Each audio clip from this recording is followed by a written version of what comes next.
네, 변형인의 수상한 공시, 오늘의 첫 번째 종목은 인트론 바이오입니다. 먼저 기업 개요부터 한번 살펴보시죠. 인트론 바이오는 1999년 1월에 설립돼서 2011년 1월 기술 성장성 기업 특례 요건으로 코스닥 시장에 상장했습니다. 주 사업으로는 바이오 신약 개발, 분자 진단 분야, 동물용 항생제 대체제 분야의 사업을 영위하고 있는데요. 사업 부문은 생명공학 연구용 시약을 생산하는 유전자 시약 부문과 감염성 질환 진단제를 생산하는 분자 진단 부문, 박테리오파지 기반의 동물용 항생제 대체제 부문, 그리고 바이오 신약 부문으로 구성됩니다. 매출 포지션은 분자 진단 82.1%, 동물용 항생제 대체제 14.4%, 바이오 신약 3.6%로 구분됩니다. 최근 실적도 확인을 해보겠습니다. 2021년 연결 기준 매출액은 293억 원, 영업이익 100억 원, 당기순이익 97억 원을 기록했는데요. 매출액은 전년 동기 대비 35.4% 감소했고요. 영업이익은 35.9%, 당기순이익은 34.9% 감소했습니다. 회사 측은 코로나19 진단키트 완제품의 매출 및 이익은 증가했지만 원료 공급이 감소하면서 전체 매출과 이익이 감소했다고 밝혔습니다. 네, 이렇게 인트론 바이오의 기업 개요 알아봤습니다. 대표님, 어떤 공시였나요? 네, 바로 어제였습니다. 회사 투자 판단 관련 주요 경영사항이 있었는데 내용 살펴보도록 하겠습니다. 투자 판단 관련 주요 경영사항은 회사의 새로운 어떤 이슈, 특정된 사항이 어떤 공시사항 이외의 중대한 발표 사항들이나 이 주요 사항과는 좀 다른 법적인 어떤 강제 효과보다는 지금 회사의 어떤 중대한 어떤 사건을 수반할 경우에 이 투자자들에게 좀 알리는 공시입니다. 제목입니다. 로이반트 자회사 라이소반트의 SAL 200 관련 계약 해지건입니다. 주요 내용입니다. 계약 상대방인 라이소반트는 2018년 11월 19일 계약 체결한 슈퍼박테리아 치료제 파이프라인명이죠. SAL 200과 관련된 계약 해지를 요청하였고 인트론 바이오는 이를 수용하여 모든 권리와 자료를 반환받기로 했습니다. 2022년 6월 28일 라이소반트는 모회사인 로이반트가 이사회 결정으로 계약 해지를 결정하였다고 인트로바이오에 안내를 해왔는데 양사는 합의에 따라서 계약 해지 절차를 진행하기로 했습니다. 계약 해지 이후에도 인트론바이오가 기존에 수령한 계약금 첨반물 113억이거든요. 이 부분에 대해서는 반환하지 않겠다라고 좀 밝혔고 사실 발생 확인일 결정일은 6월 28일입니다.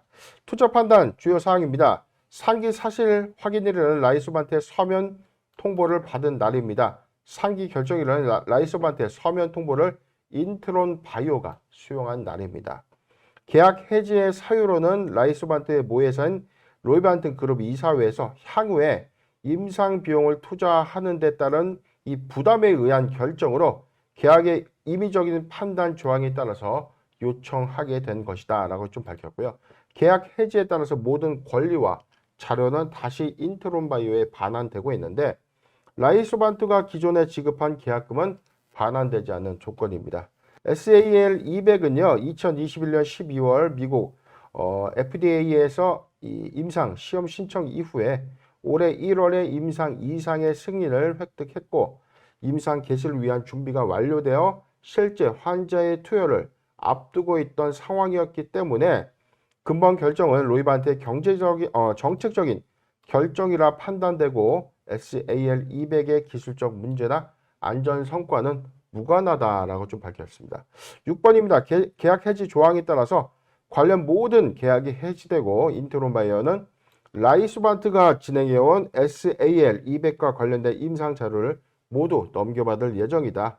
계약 절차에 따른 테크 트랜스퍼 앞으로 새로운 파트너사를 모색하여 보다 좋은 조건으로 조속히 기술 수출을 추진해 나갈 것이다 라고 밝혔는데 내용이 너무 길었어요. 지금 뭐냐면 요약해서 좀 말씀드리면 회사가 2018년 11월에 이 스위스 이 제약사입니다. 라이소반트라는 이 회사에 기술 이전을 했어요. SAL 200 이 파이프라인을 기술 이전을 했는데 이게 임상 2상 단계에서 돌연 이 기술 이전 계약을 해지한 겁니다. 통상적으로 인트론바이오의 입장에선 두 가지 측면이 나갈 수 있어요. 상호 합의에 따라서 이 라이선스를 다시 반환받는 조건, 네. 기존의 어떤 이 위약 사항들에 따른 어떤 페널티를 부과하지 않는 방법. 음. 각각의 기술 이전 계약서 안에서는 서로의 페널티 부분 분명 있었을 겁니다. 만약에 이게 상대적인 어떤 규칙 사유 부분이 좀 더 강화됐다면 인트론 바이오의 입장에서는 오히려 법적인 어떤 국제 분쟁 소송을 통해서 이 시비를 좀 가려볼 수도 있었을 어떤 요령이었는데 지금 회사는 양사의 합의에 따라서 계약 해지를 절차를 진행했다라고 좀 밝혔고 양사가 모두 합의했다라고 좀 밝혔는데 자, 저는 이게 조금 이해가 좀 안 가는 부분이 있거든요. 네. 통상적인 임상 이상 시험을 본격적으로 앞두고 갑자기 이사회에서 임상을 중단한다. 자, 이게 다른 이유가 있을까요? 우리 앵커님 보시기엔 좀 어떨까요? 아무래도 저쪽에서는 계속해서 자금을 확보를 해줘야 되는데 자금줄이 막혔나? 라는 생각이 들 것 같아요. 그렇죠. 그것도 하나의 원인이 될 수 있는데 저는 중대한 부분에 대해서는 내부적으로 네. 임상 이상의 실험을 진행했을 때 유의적인 결론 도출이 어렵지 않겠나라고 판단할 수 있을 가능성도 배제할 수 없다는 거죠.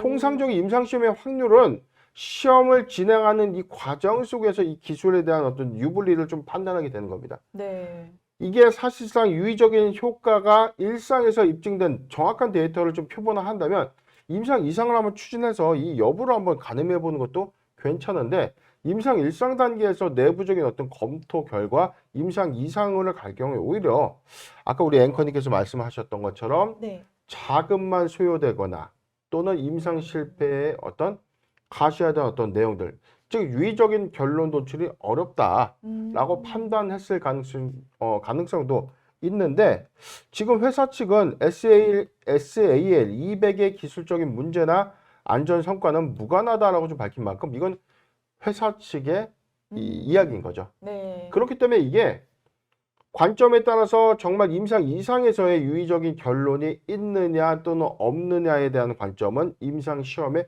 결과로 입증해줘야 되는 숙제를 안게 되는 셈이기 때문에 인트론 바이오의 입장에서 지금 사실상 굉장히 어떤 기술 이전 계약의 즉 라이선싱 계약의 어떤 반환 이슈가 좀 불거진 것은 맞지만 네. 회사는 이 파이프라인의 유의성을 빠르게 입증해야 되는 어떤 이슈에 직면했다라고 판단이 될 상황입니다.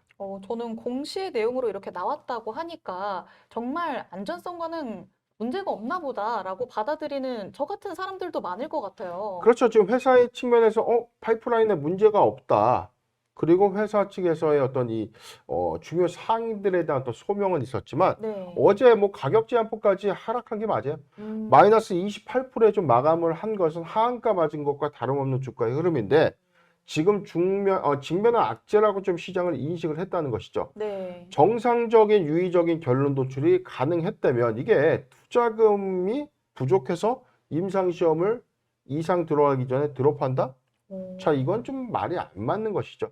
회사 측의 관점에서는 기술적인 문제, 안전성과는 문제가 없다라고 이야기는 하고 있지만 네. 지금 이 로이반트 그룹 안에서는 사실상 이 부분에 대한 또 실행 여부에 대한 판단은 있지 않았겠는가 유추 해석이 되는 상황입니다. 그럼 공시의 내용을 보면요. 기존에 수령한 기술 이전 계약금 1,000만 달러는 반환하지 않는다라고 전하기는 했습니다. 그렇지만 추가의 이제 기대 수익이 사라진 셈인데 이 부분에 대해서는 그럼 어떻게 보시나요? 네, 내용을 보면은 자, 요 공시, 원공시부터 보도록 할게요. 자, 화면 다시 보겠습니다.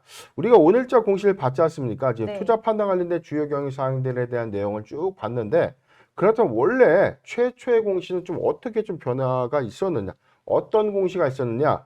관련 공시를 꼭 한 번씩 찾아보면 좋을 것 같아요. 자, 클릭을 한번 해보도록 하겠습니다.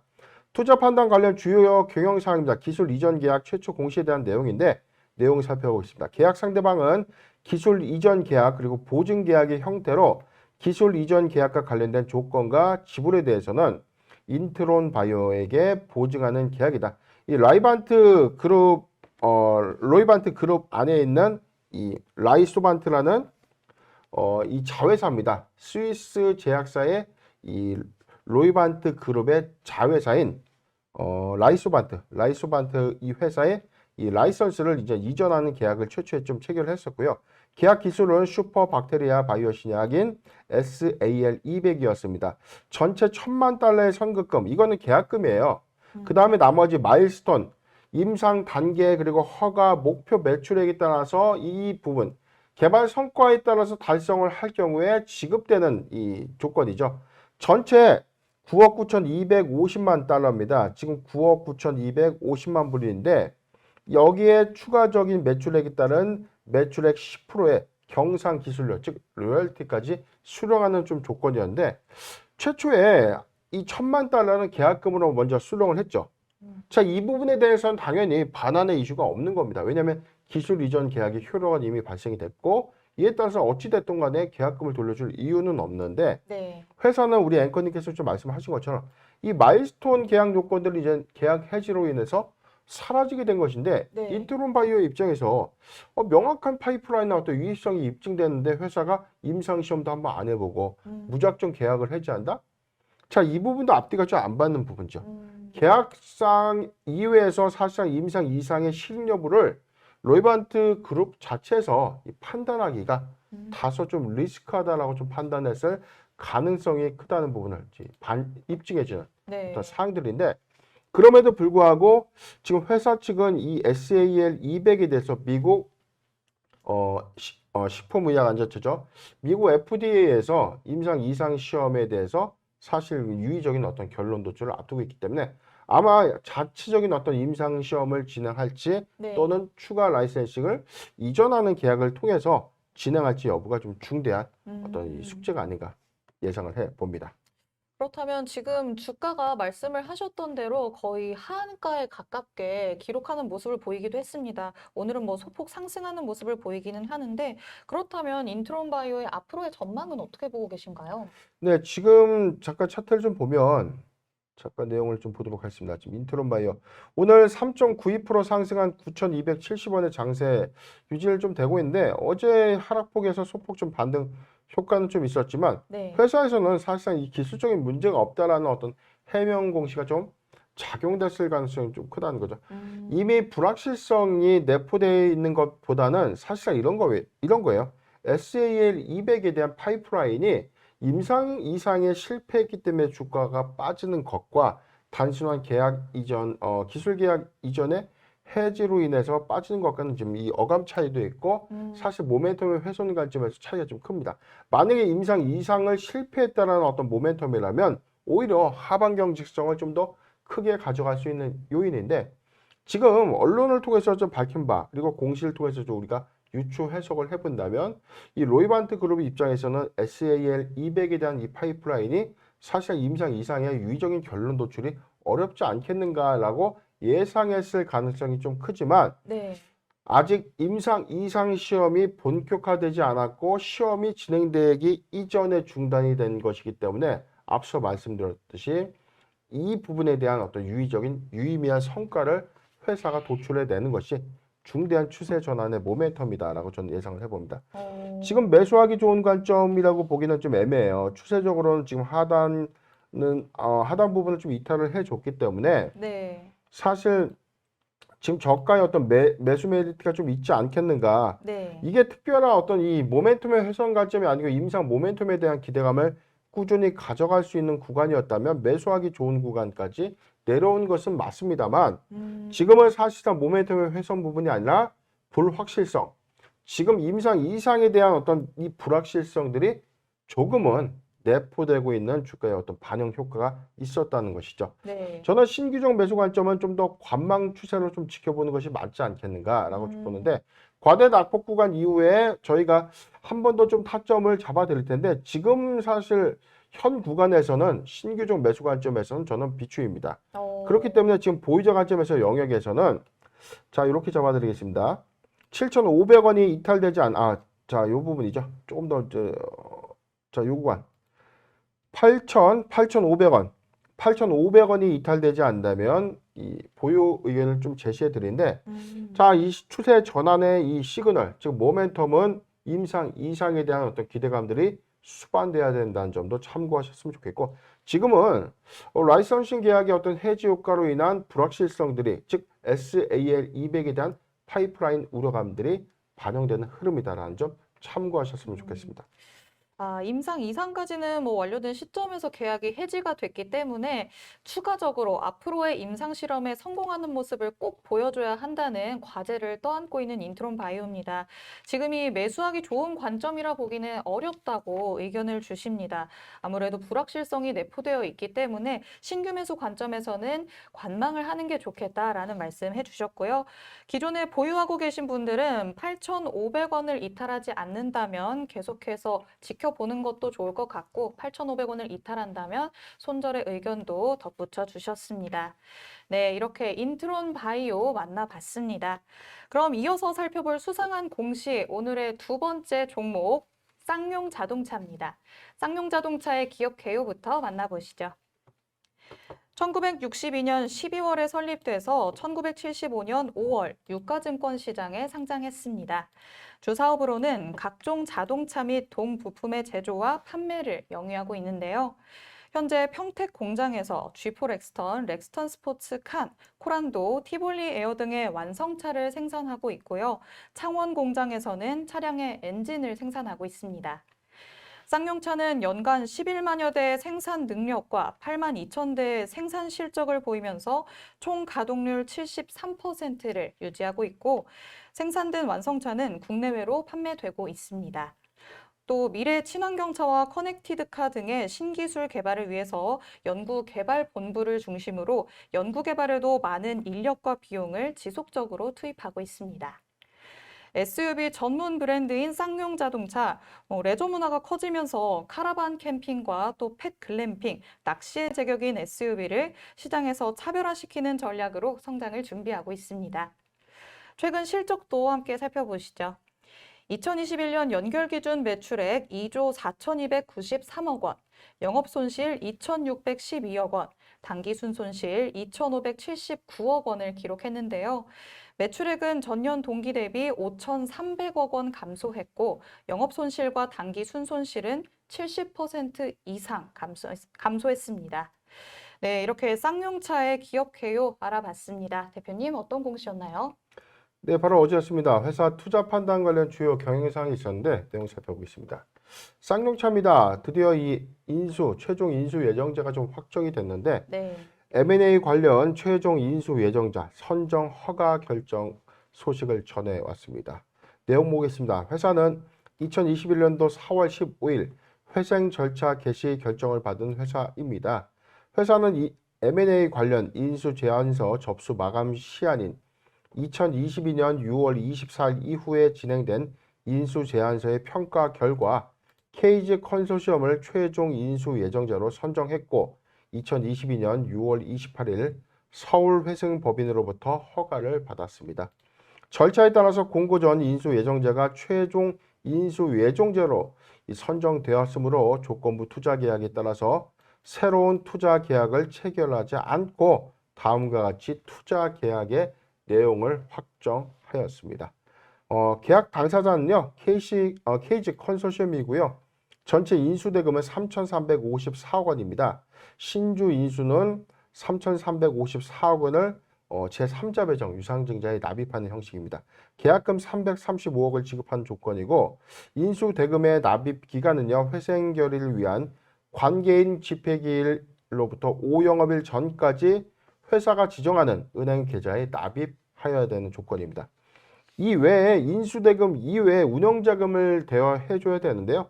쌍용차의 원활한 회생 절차 진행을 위해서 원재료 매입 그리고 노무비 지급 등을 위한 운영자금 500억 원을 1차적으로 대여하는 조건으로 이 회생법인의 허가를 얻어서 차입을 한다라고 좀 밝혔습니다.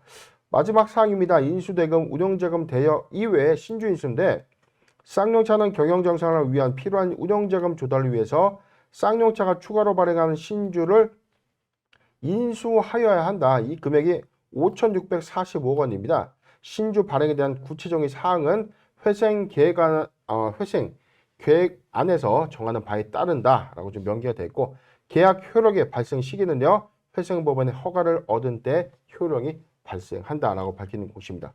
내용을 좀 보면 지금 최종적으로 쌍용차가 케이지 컨소시엄을 최종 인수자로 이제 확정을 했는데 네. 내용을 보면은 이게 원래 지금 확정된 것이 아니라 이미 5월 18일에 우선 협상 대상자로 지정이 됐어요. 음. 그래서 지금 계약은 해놨는데 이게 스토킹 호스 방식이라는 거죠. 먼저 인수 유력 후보자를 하나 정해놓고 공개 입찰 방식을 다시 한번 해서 오. 더 유리한 조건을 써낸 쪽에 최종적인 기회를 주는 겁니다. 자, 이게 스토킹 호스 방식의 입찰 방식인데 지금 사실상 이 공개 경쟁 입찰 방식에 광림 컨소시엄도 좀 참여를 좀 해주면서 네. 2파전 양상으로 어떤 경쟁 구도가 있었지만 광림 컨소시엄이 실질적으로도 오히려 또 매가도 더 많이 오. 높게 써냈지만 이 평가 점수에서 좀 밀렸다는 거죠. 자금 조달에 대한 어떤 입증 증빙 부분이 명확하지 못했다라는 어떤 평가도 있었고요. 그 다음에 이 가점을 좀 받았던 부분들은 사실상 KG 컨소시엄이 과거에 이 동부제철을 인수해서 KG 스틸로 회사를 우량회사로 좀 탈바꿈한 어떤 이력들이 플러스 요인으로 좀 작용되지 않았나 판단이 되는 공시입니다.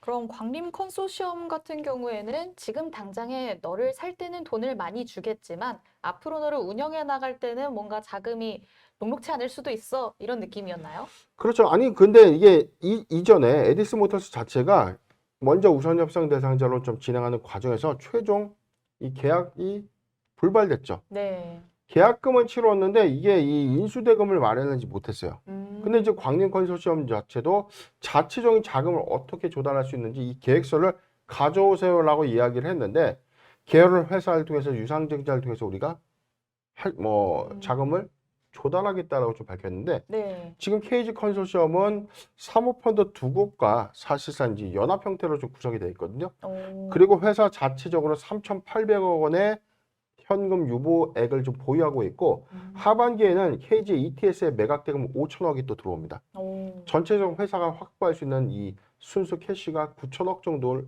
이 보유하고 있는 회사가 사실 펀드를 통해서 추가적인 자금 조달이 또 조금 더 유리한 이런 관점이었고 광림 컨소시엄은 현재 자금 증빙은 많이 미약했죠.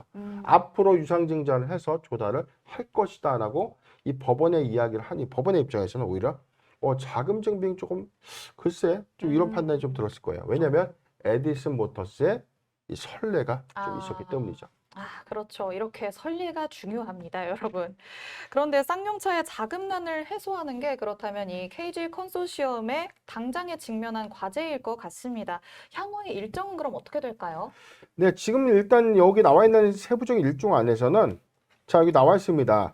경영 정상화를 위해서 필요한 운영자금 이 신주 3,354억 원을 제3자 배정 유상증자로 납입하고요. 추가적인 신주 인수대금 5,645억 원에 다시 신주 발행을 통해서 5,645. 전체적으로 한 9천억 정도를 회사에 투입하는 조건입니다. 3,300억 원은 인수 대금이고요. 지금 3,354억은 인수대금 5,640억 원이 사실상 이 운영자금을 좀 조달하는 행태인데 전체적인 추가적인 자금이 추가 5천억 정도는 조금 더 투입돼야 되지 않겠나 네. 이 숙제를 좀 안게 되는 셈인데 일단 이 채권단 관계인 집회가 이 앞으로 좀 열릴 것이고 여기서 이 가부가 다시 좀 결정이 좀 될 텐데 여건이 에디슨 모터스의 사태보다는 훨씬 더 이 호의적인 반응이기 때문에 이번에는 채권자의 이 동의를 좀 득하지 않을까라는 전망들도 좀 나오고 있는 상태입니다. 그런데 이 쌍용차는요, 회계 감사 의견의 거절로 상장 폐지 이슈도 좀 부각된 바가 있습니다. 이제는 새로운 인수자도 정해졌고 또 신차 토레스에 대한 반응도 나쁘지 않은데요. 그렇다면 이 상장 폐지의 가능성에 대해서는 어떻게 보시나요? 네, 지금 내용 보면 4월 21일자 공시 보도록 하겠습니다. 회사 주권 상장 폐지 관련 이의 신청서를 이미 제출했어요. 그런데 만약에 상장 폐지가 된다. 신주 발행 요건을 가져가지 못한다. 지금 채권대 입장에서는 오히려 이 악성 채권의 출자 전환, 즉 주식으로 좀 받아가면서라도 엑시트를 해야 되는 상황이기 때문에 자, 이 요건을 배제하고 상장 폐지를 결정한다. 자, 저는 거래소가 그 부분을 너무 이 무자르듯이 너무 쉽게 결정하지는 않을 것이다라고 좀 판단하고 있고요. 지금 어찌됐던 KG 컨소시엄으로부터 최종 인수자가 낙점이 됐기 때문에 최종 인수가 종결이 된 시점이라면 저는 회사의 자금 지원을 통해서 충분히 좀 정상화가 좀 예상되지 않겠는가. 물론 이 험난한 과정들이 좀 많이 있습니다. 채권자 관계인 집회에서 승인 여부가 있고요. 이후에 운영 자금을 조달하는 부분들, 그 이후에도 신차 개발에 관련된 막대한 이 개발비와 운영 경비들이 투입될 수밖에 없는 상황인데, 저는 오히려 KG 컨소시엄이 이러한 요건들에서 가장 우군을 좀 잘 얻은 것이 아닌가. 펀드를 통해서 추가적인 자금 조달이 좀 가능한 관점이라면 쌍용차 그래도 이 경영 정상화 관점에서 한 걸음을 좀 더 훌쩍 뛰어넘은 이 상태가 아닌가 판단을 해 봅니다.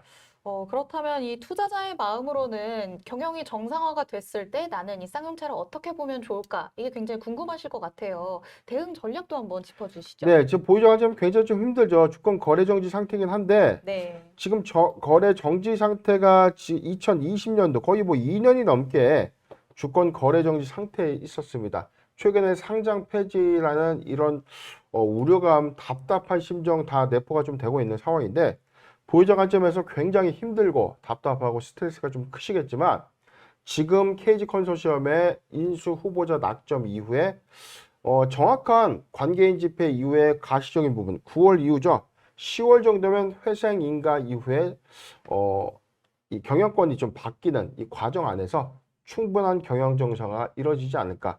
조심스럽지만 쌍용차 그래도 큰 산을 좀 넘지 않았는가라고 좀 우리가 긍정의 힘으로 현 위기를 좀 극복하셨으면 좋겠습니다. 네, 기존에 보유하고 계신 분들은 참 지금 걱정이 많으실 것 같습니다. 하지만 이제 KG 컨소시엄으로 새 주인도 찾았고 또 대표님께서는 조심스럽게 10월 정도면은 경영 정상화가 되지 않을까라는 예측도 주셨습니다. 그렇기 때문에 조금 더 힘을 내고 기다려 보시면 좋은 소식이 들려올 수도 있지 않을까라는 생각을 해봅니다. 네, 이렇게 오늘은 인트론 바이오와 쌍용차에 대해서 알아봤습니다. 대표님이 말씀해주신 각각의 포인트들이 여러분이 투자하시는 데에 많은 도움이 됐으면 좋겠습니다. 그리고 저희 방송 보시면서 공시에 대해 궁금한 점이 있으신 분들은 노란톡 오픈 채팅방, 변영인의 기업공시연구소에 입장하셔서 질문해 주시면 됩니다. 노란톡에서 질문해 주시면요. 대표님께서 친절하게 빠르게 직접 답변해 드리니까요. 노란톡 오픈 채팅방도 많은 이용 부탁드리겠습니다. 그리고 지금 시청하고 계시는 세계경제TV 채널 구독과 좋아요 눌러주시고요. 댓글도 남겨주시면 저희가 힘을 내서 방송할 수 있습니다. 알림 설정도 해두시면 방송 시간에 맞춰서 들어오실 수 있으니까요. 알림 설정 잊지 말아주시기 바랍니다. 변영인의 수상한 공시, 오늘 내용은 여기까지였습니다. 저희는 내일 이 시간에 다시 찾아오도록 하겠습니다. 시청해주신 여러분 고맙습니다.